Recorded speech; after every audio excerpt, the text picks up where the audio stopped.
Good morning, everybody. Got your coffee? I got mine. So, before we get started, there are a couple people I need to say thank you to.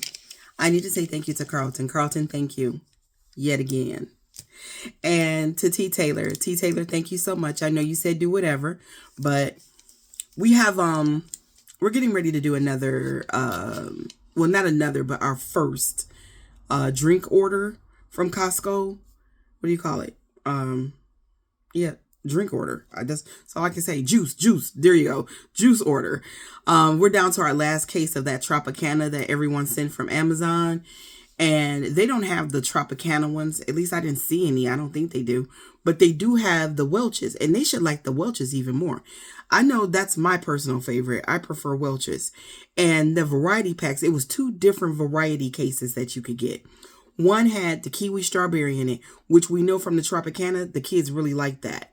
And it had the grape and it had the pineapple mango. And then another one had, I believe it was orange juice, apple juice, like that kind of thing, more breakfasty, so we'll get multiples of those and have those sent on out. While I was looking at Costco yesterday, they don't have any children's games, which, isn't surprising. It's hard to find children's games unless you shop Amazon, Walmart, or Target. I looked for hours. The only other place that I could find was eBay. And all those games, the ones that I wanted for the library pantry, looked like they were just bought at Walmart and marked up. No more independent children's toy stores, I could find nothing. All of the bigger places like Amazon, Walmart, Target have put them out of business. So, but I did find a bookstore, mind you, for those of you all who don't want to get your books from Target anymore. I found a Black-owned bookstore out of Brooklyn, New York. I forget the name of it, but I think it's called The Lit Bar or The Lit Store, but I believe it's The Lit Bar. And it's out of Brooklyn, New York. And I've never been to Brooklyn. I've been to New York, but never been to Brooklyn. I'd love to go to Brooklyn. I hear it's heavily gentrified now, which is a shame. That's a shame.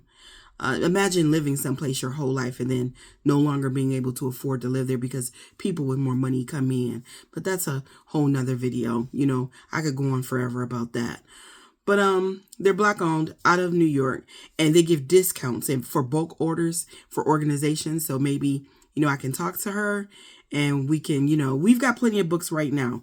I could talk to the owner and we can set something up there because eventually we're going to start getting low on books and we're going to have to do something, So I wanted to make sure we had options on the table, ready, set, go.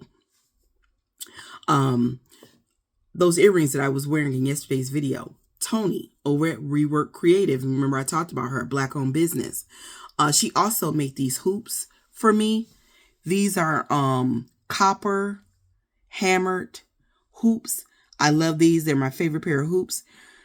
Her jewelry is healable jewelry. So it's Tony over at Rework Creative. You can find her over on TikTok and you can find her over on Etsy. All you got to do is look. And let's see. I want to tell you a bit of a story today, and I promise you it has a point.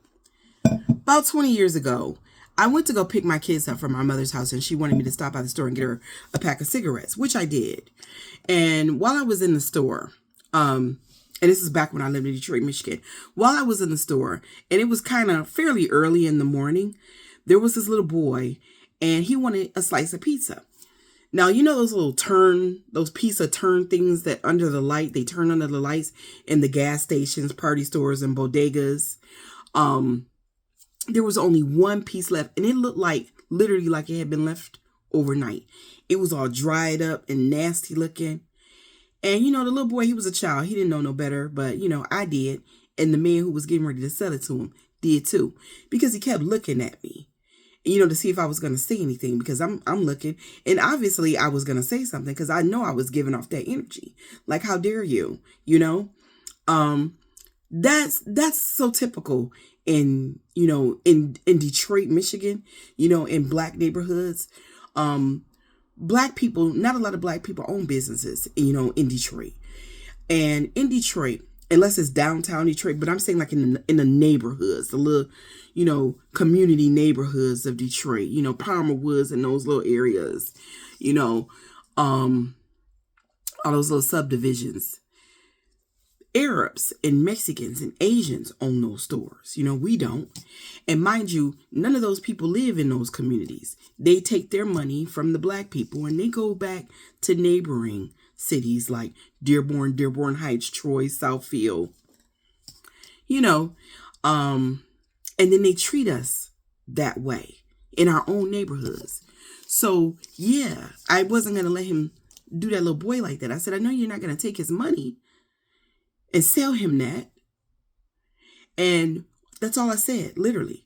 I wasn't even disrespectful about it. I just said, don't do that to that child. Not while I'm standing here. I wasn't going to let that happen. So this man got so irate, y'all. He started calling me a black bee this, a black bee that, a NB this, a NB that. He just then said he was going to beat my ass, kick my ass. I told the little boy, I said, leave, leave out of the store. Now, trigger warning, because whenever I mention the fact that I carry a firearm, some man gets so upset in my comments. And we know why that is. That's because you are one of those men who are predatory by nature. You prey on women. And the fact that a woman is exercising her Second Amendment right upsets you. The fact that there's some women walking around that can actually defend themselves to that degree and legally. And so that's what it is you're reacting to, not the firearm itself. So with that being said, I've always carried a firearm. I carried one then 20 years ago, and I carry one today. I've always exercised my Second Amendment right because it is my right. And in that moment, I needed to exercise that right because he was coming out of that booth. They go inside these booths, in Detroit, a lot of them.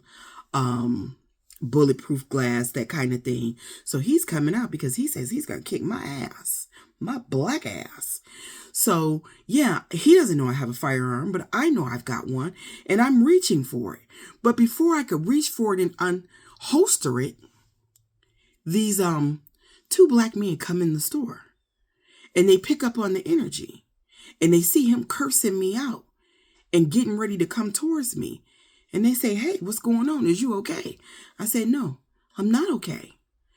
And they said, you leave. And in that moment, after I protected that child, those two black men, they protected me. And it was important for that man, that Arabic man, that Palestinian man, to see that. And the reason why it's important is because of patriarchy, racism, white supremacy, caste, and all that jazz.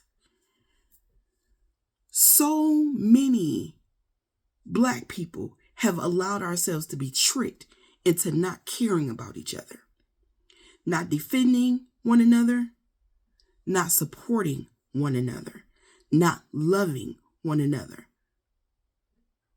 And that went the exact way it was supposed to go. I protected that child. Those black men protected me. The black woman protecting the black child. The black man protecting the black woman. That's the way it was supposed to go. And I love that for us. That's what black community is about.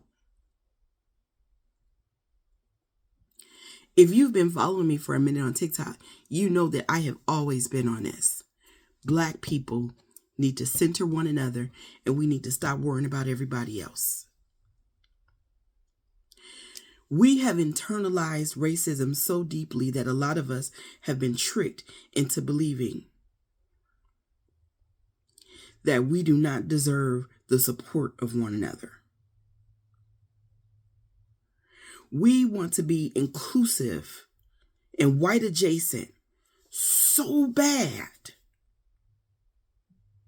that we literally will see blackness and we will do what other people do when they see blackness. And we will criticize it. We will harm it. We will put it down. We will destroy it. And we will not see its humanity. A lot of us have been tricked into that.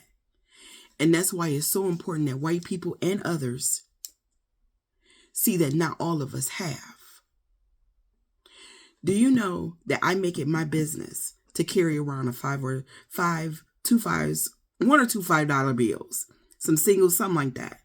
And the reason why I do that, I make sure I have a small amount of cash on me at all times, is in the event that I see a black person panhandling out on the street. Because that is an opportunity, not only just for me to help another black person, but to send out a needed message to the others, to white people and other POC.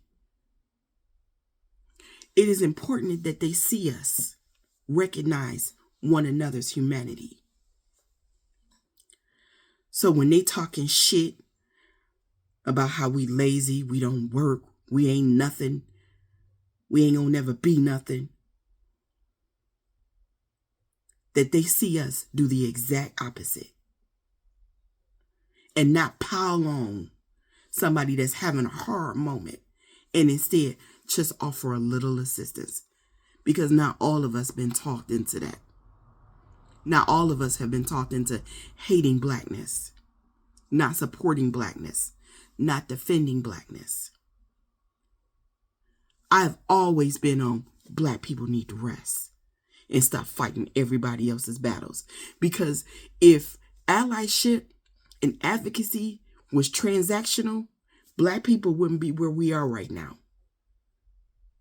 Everyone's human rights, including ours, would be acknowledged right now if it were transactional. Because we have fought so many battles that didn't belong to us. So the way black people are in this restful state right now, I am so proud of y'all. I am crazy proud of y'all right now. We are used to being treated badly and still fighting all these fights, all these battles. It is time for people to deal with the consequences of their own actions. When we showed up on November 5th, not only did we show up for our community, we showed up for them Palestinians. We showed up for those Latinos. We showed up for white women. We showed up for everybody. And they didn't show up for us, but they calling on us to come out of rest. Rest. Black men, black women, black children. Rest. Y'all have a restful day. If you'd like to contribute to the platform, I'll leave my Cash App and Venmo in the comments.